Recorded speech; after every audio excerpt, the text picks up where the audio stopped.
The warning bells rang across the Valerian command ship like screams of dying metal. Admiral Kexthaler pressed his crystal hands against the control panel and watched his fleet disappear from the star maps one by one. Each blinking light that went dark meant another 1,000 soldiers were gone forever. "How many ships have we lost?" he asked his second in command. 3,000 in the last hour, sir. The enemy is moving faster than we predicted. Kexthaler closed his eyes and felt the weight of failure on his shoulders. For 50 years, he had protected these star systems.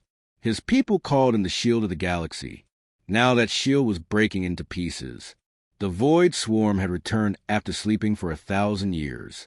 Nobody knew where they came from originally. The old stories said they were machines built by a dead race, but those were just legends. What everyone knew for certain was simple. They ate planets and turned everything into more themselves. The first attack had been on Kepler-7, a mining world on the edge of Alliance space. The colonists sent out a distress signal that lasted exactly 14 seconds. When the rescue ships arrived 3 days later, they found nothing but empty space where a planet used to be. Even the asteroids were gone. Commander Zara-9 of the Keth Empire stood beside a holographic display showing the enemy fleet. The numbers made her stomach turn cold. Each swarm ship was the size of a small moon, covered in weapons that could crack a planet in half. But the worst part was how smart they were. "They learn from every battle," she reported to the War Council. "Every weapon we use against them, they adapt to it. Every strategy we try, they counter it perfectly the next time." The council chamber held representatives from 12 different alien species. They had been allies for centuries, sharing technology and protecting each other from threats. But none of them had ever faced anything like this. The Mare High delegate, his blue skin glistening under the artificial lights, spoke in bubbling tones. "Our deepest fleets attempted to attack from below the galactic plane. The swarm detected them before they could get within weapons range. We lost everything." A Krex warrior, standing 8 feet tall with muscles like steel cables, slammed his fist on the table. "My brothers fought with honor. They died well, but their claws could not scratch the enemy hulls. Their battle cries meant nothing to machines that feel no fear." One by one, each species reported the same story. The energy beings called luminals had tried to overload the swarm ships with pure light. The machines absorbed the energy and used it to make themselves stronger. The crystal-based ethereal collective attempted to confuse the enemy with illusions and mind tricks. The swarm ignored their mental attacks completely. Admiral Kexthaler studied the tactical reports flowing in from across the galaxy. The pattern was always the same. The Alliance would attack with their best weapons and newest strategies. For a few minutes, it would seem like they were winning. Then the swarm would adapt, and the Alliance forces would be destroyed. "How long do we have?" asked Counselor Vex Prime, the oldest member of the Ethereal Collective. Zara-9 checked her calculations again, hoping she had made a mistake. At their current speed, they will reach the core worlds in 36 standard days. If they continue to grow stronger with each victory, maybe less. The silence in the chamber was heavy as death. These were leaders who had faced pirates, rebels, and natural disasters. They had seen wars and plagues and asteroid impacts. But nothing had prepared them for an enemy that learned from defeat and grew stronger with each battle. "We need a new approach," said the Valerian Science Minister. "Something they have never seen before. What could we possibly do that 12 advanced civilizations have not already tried?" asked the Krex General. "We have thrown everything at them. Energy weapons, kinetic weapons, biological weapons, quantum bombs. Nothing works for more than one battle." Old Vex Prime floated closer to the central display, his transparent form shimmering with thought. For 300 years, he had served on the council. His people had memory banks going back 10,000 years. If anyone had an answer, it would be him. "There may be one option," he said slowly. "In the old archives, there are records of a young species on the rim worlds. They call themselves humans." Several council members made dismissive noises. The rim worlds were barely civilized. Most species there had not even discovered faster-than-light travel yet. "What could primitives do that we cannot?" asked Kexthaler. Vex Prime's form brightened as he accessed ancient data files. According to our observers, they have one unusual characteristic. They are very good at fighting when the odds are against them. Their entire history is wars against impossible enemies. Fighting with sticks and stones, scoffed the Merhide delegate. Perhaps, said Vex Prime, but they win those fights.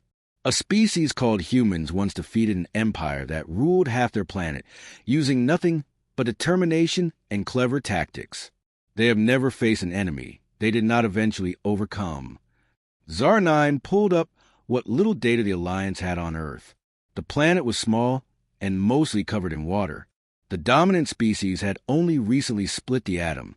Their fastest ships moved slower than Alliance cargo haulers. They are still using chemical rockets, she observed. How could such a backward species help us? Maybe that is exactly what we need, said Vex Prime. The swarm adapts to advanced technology. Perhaps they cannot adapt to something primitive and unpredictable. The debate that followed lasted for hours. Some council members argued that contacting a pre-space civilization violated Alliance law. Others insisted that desperate times call for desperate measures. In the end, it was Admiral Kexthaler who made the decision. Send a ship to make contact, he ordered. We have tried everything else. If we're going to die, let us at least try something new first. As the council dispersed to prepare for what might be their final stand, Vex Prime remained behind.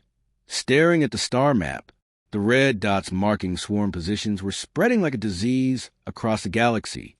Soon they would reach worlds with billions of innocent people.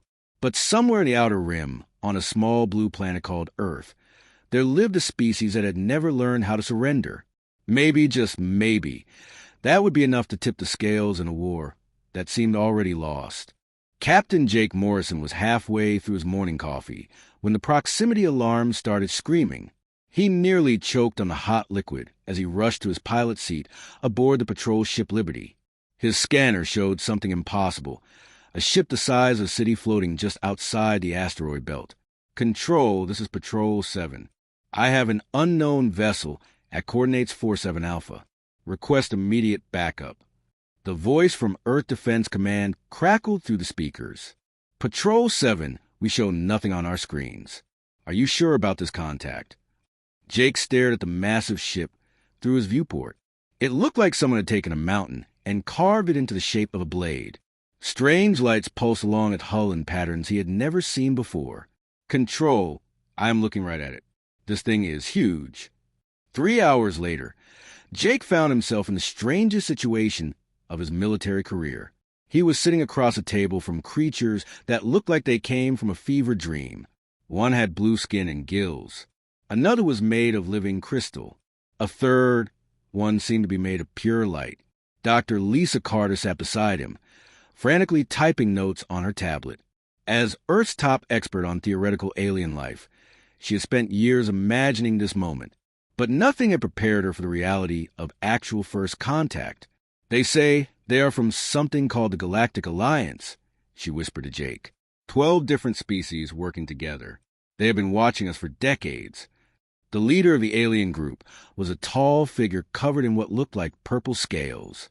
He spoke through a translation device that made his words sound like grinding metal. I am Ambassador Crinvel of the Zephyrian Council. We come seeking aid in a matter of galactic importance. Jake almost laughed. You want our help? You have ships that can cross space in days. We just figure out how to land on our own moon 50 years ago.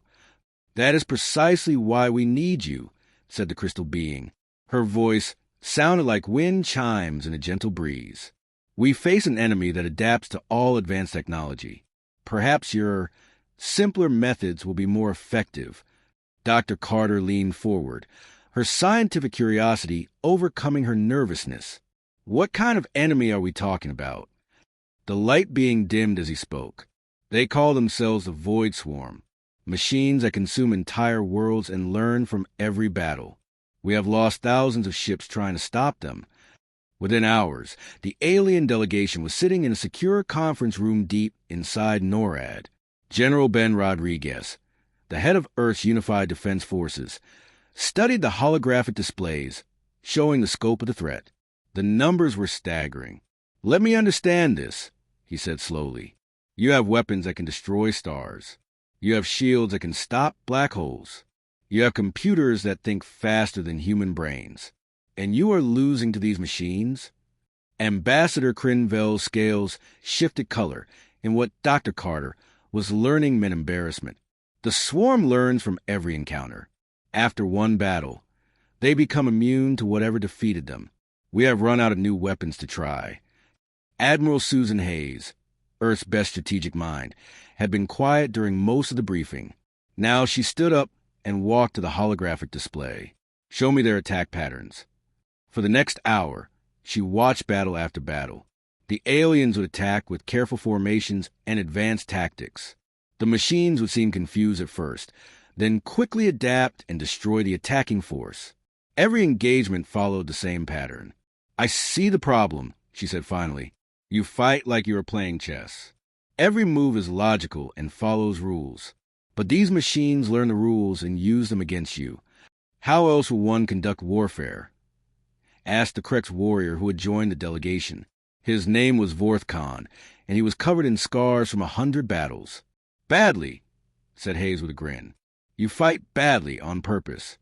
The aliens looked confused, so Hayes pulled up records from human military history. She showed them the American Revolution, where farmers with hunting rifles defeated the most professional army in the world. She showed them Vietnam, where guerrilla fighters in sandals outlasted a superpower with jet planes and nuclear weapons. Your enemy expects logical tactics, she explained. They learn from predictable patterns. But what if we give them something they cannot learn from? What if we attack in ways that make no sense? Dr. Carter was translating concepts that had no equivalent in alien languages. They do not understand words like desperation or last stand or hopeless cause. Their cultures do not have concepts for fighting when you know you will lose. General Rodriguez nodded slowly. That might be our advantage. These machines study logical warfare, but humans do not always fight logically. Sometimes we fight because we are angry. Sometimes we fight because we have no choice. Sometimes we fight just to prove we can. The crystal being, who called herself Lyra 9, shimmered with curiosity. Your species deliberately chooses inefficient tactics? When we have to, said Hayes. And sometimes it works better than the efficient ones. Jake Morrison found himself appointed as liaison between the human and alien forces. His first job was explaining human weapons to beings who could manipulate gravity and bend light. This is an M16 rifle, he said, holding up the simple weapon. It shoots metal bullets using controlled explosions. Vorth Khan examined the primitive firearm with professional interest. The projectiles are not guided. The propulsion system is chemically based. The targeting system is organic vision. That's right. Point and shoot. No computers. No fancy guidance systems. Just aim and pull the trigger. But how do you account for wind, speed, target movement, gravitational effects? Asked Lyra 9. Jake grinned. We guess. The concept of guessing in combat seemed to break something in the alien mindset. Their warriors trained for decades to eliminate uncertainty from battle. They use computers to calculate perfect shots and optimal tactics. The idea of deliberately introducing randomness into warfare was alien to them. Dr. Carter was making breakthrough after breakthrough in understanding why humans might be uniquely suited for this fight. They have been observed by the Alliance for decades, she reported to the Joint Command Staff. But they never made contact because we seemed too chaotic and unpredictable. Those same traits might be exactly what we need. As the meeting broke up, Ambassador Crinville approached General Rodriguez privately. I must ask directly, will your species help us? Even knowing that you might all die in the attempt? Rodriguez looked out the window at the blue sky and white clouds of Earth. Somewhere out there, alien machines were destroying entire civilizations. Soon they would come here too, whether humanity helped or not. General, said Crinville, what are you thinking? Rodriguez smiled grimly. I am thinking that someone needs to teach these machines what happens when they mess with the wrong species. Colonel Amy Watson stepped onto the bridge of the Valerian flagship and immediately felt like she was walking into a jewelry store. Everything was made of crystal that sparkled with its own inner light. The crew moved with perfect coordination, each one knowing exactly what to do without speaking. Admiral Kextaler stood at the center of it all, his crystal skin reflecting the starlight from the viewports. He looked at Amy with what she guessed was annoyance, though reading emotions on an alien face made of living rock was not easy. "I do not understand why I need a primitive advisor," he said through the translation device. "My officers have trained for decades. We have fought 100 battles across the galaxy." Amy set down her duffel bag and looked around the bridge. Every station was operated with mathematical precision. The crew monitored thousands of data streams and calculated probabilities down to the smallest decimal. It was impressive and completely wrong for fighting the swarm. "How many battles have you won against the swarm?" she asked. Kextaler's crystal skin darkened. "That is not the point. We follow proper military doctrine. We use proven tactics. And you keep losing." Amy walked to the tactical display, showing the current fleet formation. Your ships are arranged in a perfect defensive grid. Equal spacing, optimal firing angles, maximum shield coverage. It looks beautiful. "It is mathematically sound," insisted the Admiral. "It is also predictable. The swarm has seen this formation in every battle report. They know exactly how you will move and when you will fire." Amy pointed to gaps in the formation. "They probably already know how to beat you before the fighting even starts." On the other side of the galaxy, Sergeant Tony Blake was having his own problems with alien military thinking. He stood in the armory of a Krex battleship, surrounded by warriors who looked like they could bench press a tank. Their leader, War Chief Grokthal, held a weapon that hummed with deadly energy. "This plasma rifle can cut through 3 feet of steel," the Krex warrior boasted. "It never misses its target and never runs out of ammunition." Tony looked at his own weapon, a simple shotgun loaded with metal pellets. "That's nice. Can it work if someone throws mud on it?" Grokthal looked confused. Why would someone throw mud at a weapon? "Because sometimes fights get messy. Sometimes your fancy technology breaks down, and you need something simple that works." Tony demonstrated by field stripping his shotgun in 30 seconds. No computers, no power cells, no fancy targeting systems. Just metal and springs and things that go boom. The Krex warriors gathered around as Tony reassembled the weapon. They had never seen technology so basic, yet they could not deny its simplicity was appealing. Their plasma rifles required hourly maintenance and regular recalibration. The human weapon looked like it could be buried in dirt for a year and still fire when needed. Meanwhile, Engineer Pete Collins was driving the Ethereal Collective's tech specialist crazy. They had brought him to their research station to examine their most advanced weaponry. Instead of being impressed, he kept pointing out problems. "This quantum torpedo is incredibly sophisticated," said lead scientist Velmorin, his energy form glowing with pride. "It phases through normal matter and explodes inside the target." Pete scratched his head and looked at the weapon specifications. "What happens if the target moves while the torpedo is phasing?" "The guidance system compensates for target movement," Velmorin explained patiently. "What if the target moves randomly? What if it changes direction every few seconds for no reason?" Velmorin flickered with confusion. "That would be illogical. Why would a ship move randomly?" "Because random is hard to predict. Your torpedo expects logical movement patterns. What if we give it something that makes no sense?" Back on the Valerian flagship, Amy Watson was trying to teach alien officers how to think like humans. She had convinced Admiral Kextaler to let her run a simulation against a mock swarm force. The crystal-skinned officers watched in horror as she ordered the fleet to do things that violated every rule of space combat. "You want us to attack from the front while retreating?" asked Commander Zwaxtal, his crystalline features twisted in confusion. "That's right. Advance backwards. Fire at the enemy while running away. Make it look like we are scared and disorganized. But we will appear weak and incompetent." Amy grinned.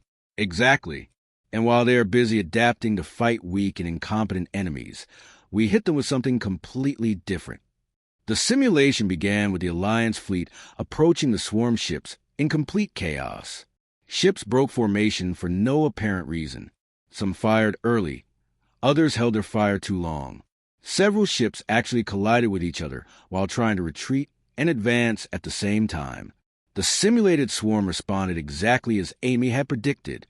Their adaptive algorithms began optimizing for fighting a disorganized and poorly trained enemy. They adjusted their tactics to exploit the apparent weaknesses in the Alliance formation. Then Amy gave the signal, and everything changed. The chaos had been carefully planned. Every seemingly random movement was actually part of a larger strategy. When the Alliance fleet suddenly snapped into a completely different formation and began fighting with deadly precision, the simulated swarm was caught completely off guard. "Impossible," whispered Admiral Kextaler as he watched his fleet destroy the enemy in minutes instead of hours. "Not impossible," said Amy, "just unpredictable. We made them adapt to fight one kind of enemy, then became a completely different kind of enemy." Across the Alliance fleet, other human advisors were having similar success. Commander Rachel Stone taught alien pilots to fly drunk, deliberately making mistakes that confused enemy targeting systems. Captain Dan Murphy showed bomber crews how to miss their targets on purpose, then hit them from unexpected angles. The concept that had the biggest impact was something Dr. Carter called controlled stupidity. Instead of trying to be perfect all the time, humans deliberately made small mistakes that looked like accidents but were actually tactical choices. "Your people fight like they're playing a game," observed Lyra 9, the crystal being who had become Amy's unofficial assistant. "All fighting is a game," Amy replied. "The trick is not to play by the same rules as your opponent. If they expect you to be smart, be stupid. If they expect you to be logical, be crazy. Keep them guessing." The real test came when they encountered a swarm scout ship at the edge of Alliance space. It was just one vessel, but it had destroyed 3 Alliance cruisers in previous encounters. Now it faced a single human-advised ship using the new tactics. Captain Billy Harper commanded the Alliance vessel Starlight, using human principles. He approached the swarm ship while broadcasting surrender signals. His weapon systems appeared to malfunction, firing randomly in all directions. His shields flickered on and off as if they were failing. The swarm ship adapted to fight what looked like a helpless target. It moved in close to finish off the apparently disabled vessel. That was exactly what Harper had been waiting for. At point-blank range, the Starlight's malfunctioning weapon suddenly worked perfectly. The ship that seemed ready to surrender unleashed everything it had in a concentrated barrage that tore the swarm vessel apart. When the battle reports reached the Galactic Council, they could hardly believe what they were reading. For the first time since the war began, an Alliance ship had destroyed a swarm vessel without taking any damage. The Key had been fighting badly on purpose, then fighting well when it mattered most. "These humans are teaching us things we never knew about warfare," Admiral Kextaler reported to the Council. "They understand that sometimes the best strategy is to have no strategy at all." General Ben Rodriguez stood in the command center, watching the largest fleet in galactic history prepare for battle. 200,000 Alliance ships stretched across space like a metal constellation. 50,000 human vessels, hastily built and armed with weapons that the aliens considered primitive, moved between them like wolves among sheep. "Are you certain this will work?" asked Admiral Kextaler. His crystal skin was pale with worry as he looked at the tactical displays showing the swarm's main force. Ben looked at the enemy fleet and felt his stomach tighten. Over 1 million mechanical ships surrounded the Nexus cluster, their dark hulls blocking out entire stars. Each one was the size of a city and armed with weapons that could crack planets. It was the most terrifying sight he had ever seen. "No," he said honestly, "but it's the only chance we have." The plan was insane by any military standard. Instead of avoiding the swarm's main force, they were attacking it directly. Every military advisor in the Alliance had called it suicide. That was exactly why Ben thought it might work. Captain Bill Thompson received his orders and shook his head in disbelief. He was supposed to take a squadron of human ships and attack the enemy's left flank, not to destroy anything important, just to cause trouble and make noise. It was a kind of mission that usually ended with everyone dead. "Remember," he told his pilots over the radio, "we're not trying to win this fight. We're trying to be annoying. Fly like you've never flown before. Make them think you're crazy." His squadron consisted of 20 converted cargo ships armed with chemical rockets and machine guns. They looked like toys compared to the massive swarm vessels. But as they approached the enemy formation, something strange happened. The swarm ships began to focus on them instead of the main Alliance fleet. Lieutenant Sarah Kelly was flying her modified fighter through a cloud of enemy fire when she realized what was happening. "Captain, they're treating us like the main threat. They think we're the real attack." Bill grinned as plasma bolts whistled past his cockpit. "That's the idea. The more attention we get, the less they pay to the real attack." Meanwhile, Major Kate Anderson was leading the most dangerous part of the mission. Her job was to get inside the swarm's construction facility and plant nuclear bombs at key points. The facility was the size of a small moon, protected by weapons that could vaporize anything that came close. Her team consisted of human Marines and alien volunteers who had learned to fight using human methods. They approached the facility in small ships that looked like space debris. The swarm sensors, designed to detect military threats, ignored what appeared to be floating garbage. "Remember," Kate told her team as they prepared to board the facility, "we're not soldiers today. We're janitors. Act like you belong here, and maybe they won't notice us until it's too late." The boarding party cut through the hull, using simple cutting torches instead of advanced energy weapons. Inside the facility, they found corridors filled with robotic workers building new swarm ships. The robots were programmed to recognize military threats, not maintenance workers in coveralls carrying toolboxes full of explosives. Sergeant Mike Davis planted his bomb next to what looked like a critical power coupling. A robot worker rolled past him and actually helped him move a heavy piece of equipment out of the way. "Thanks, buddy," Mike said to Machine, which continued on its programmed route without recognizing the threat. Back in space, the main battle was reaching its climax. The swarm had adapted to counter the human distraction force and was preparing to destroy the Alliance fleet with concentrated fire. That was when General Rodriguez played his final card. "All human ships, execute Plan Crazy," he ordered. Lieutenant Commander Steve Parker had been waiting for this moment. His ship looked badly damaged from the fighting, with hull breaches and failing systems. But the damage was carefully planned. When he received the order, he activated hidden systems that had been disguised as battle damage. His ship suddenly burst into full power and launched every weapon it had at the nearest swarm vessel. Across the battlefield, dozens of other damaged human ships did the same thing. Ships that had appeared to be retreating in defeat suddenly turned and attacked with everything they had.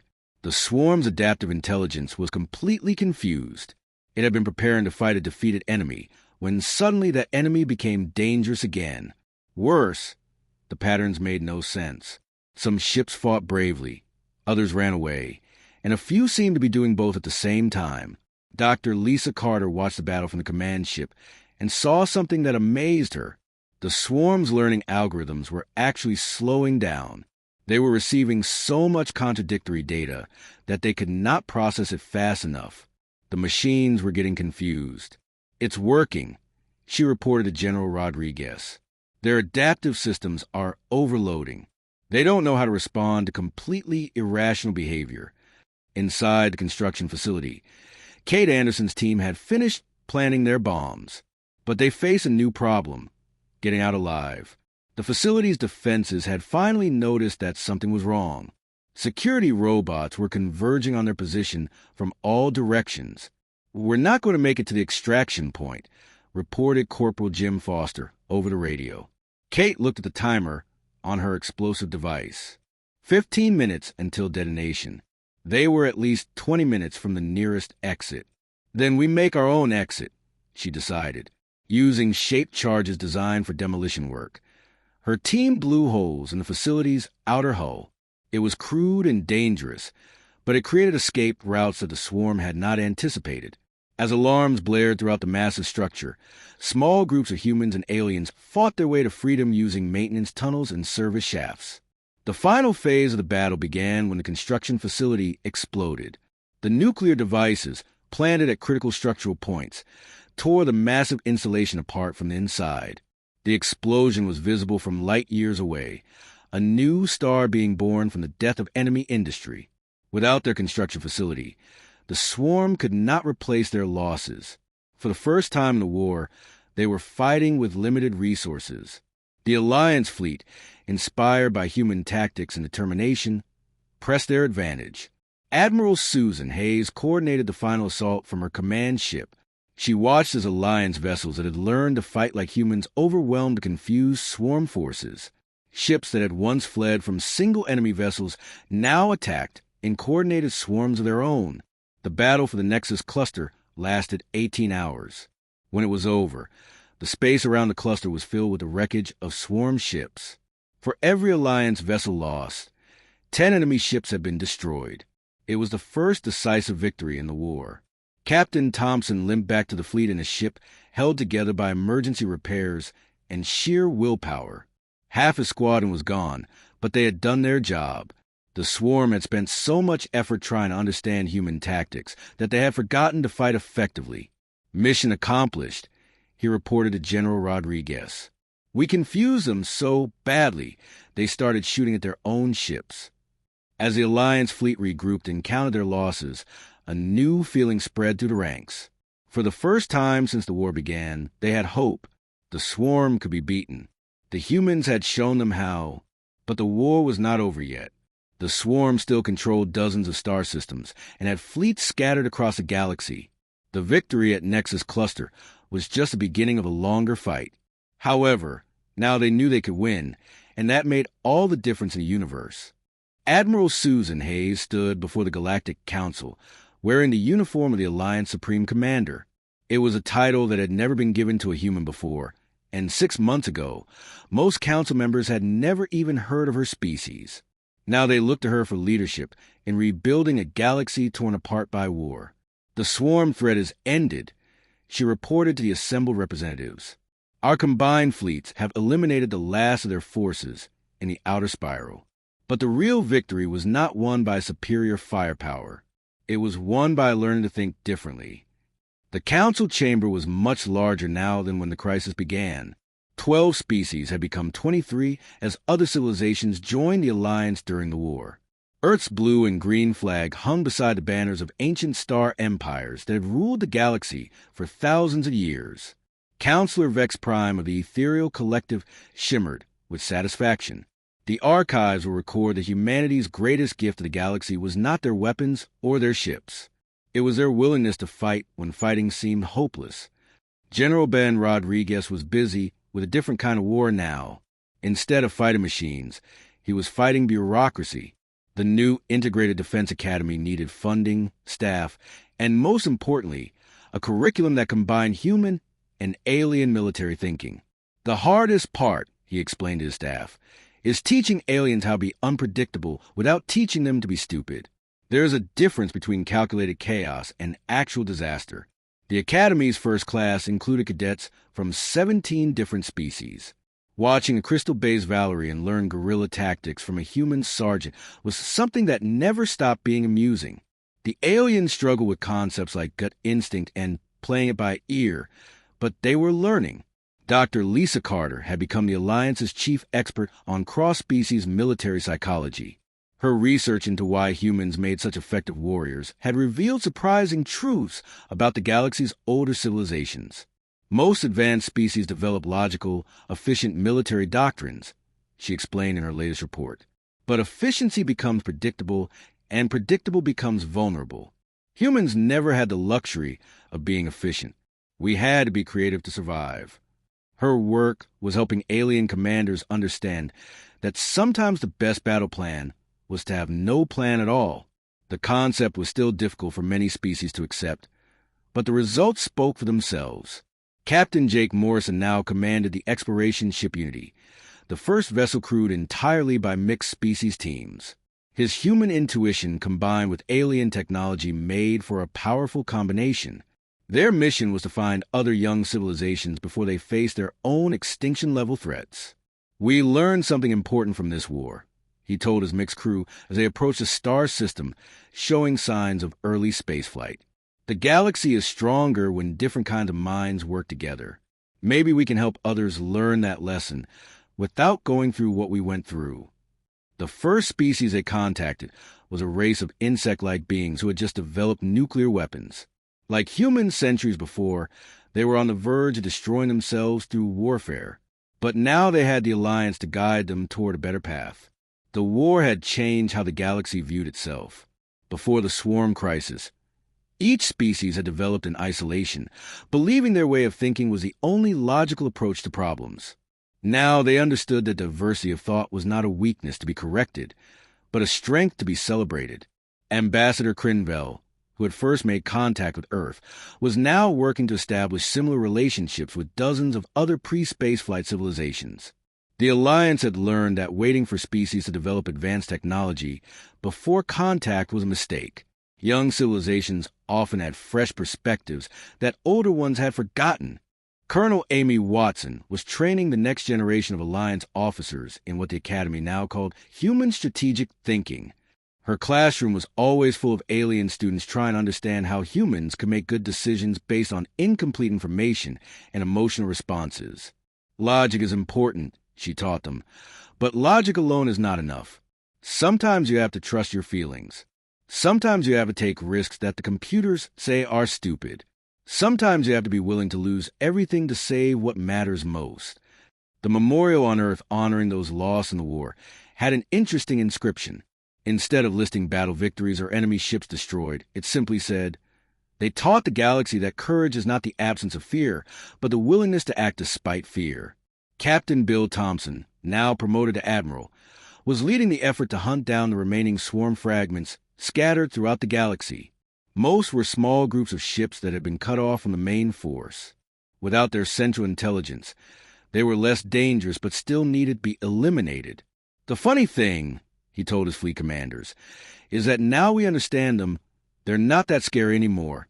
They're just machines following programming. We're the ones with imagination."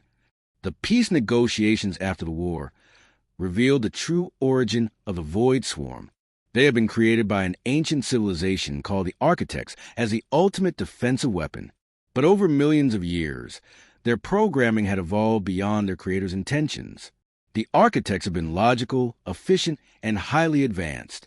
They built the swarm to protect their empire using mathematical precision and adaptive algorithms. What they had not considered was that their enemies might be illogical, inefficient, and creative. Dr. Carter's final report on the war became required reading at the Alliance Academy. Her conclusion was simple but profound. The universe is not a logical place. It is random, chaotic, and unpredictable. Any species that tries to impose perfect order on chaos will eventually be destroyed by that chaos. But a species that learns to work with chaos, to use randomness as a tool, can overcome any organized threat.